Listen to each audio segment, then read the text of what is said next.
Alefy sara-tsaina hoe very anaty alina mikitroka ianao, manodidinanao misy feo marobe miantso sy milaza ny lalana tokony hizorana.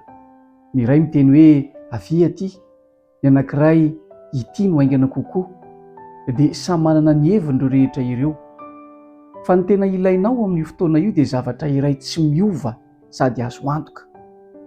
Tondro avaratra izay manoro lalandava ny avaratra marina. Toy izany koa ny fiainantsika, feno hevitra mifamaofao marobe isika ka matetika very sy manontany tena hoe aiza ary ny tena marina.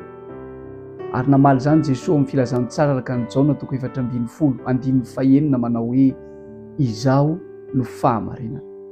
Tsy nilaza izy hoe manoro ny lalana makany amin'ny fahamarinana, fa izy mihitsy no ilay fahamarinana. Izy no ilay lalana mariny fiainana, ilay fenitra tsy miova ahafahantsika mifandray amin'Andriamanitra sy ny tena hevitry ny fiainana. Rehefa izy no fototra hijoroantsika dia afaka misafotifoty sy ny laingan'izao tontolo izao isika.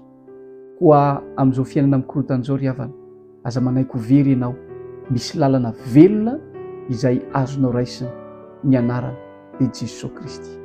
Braso.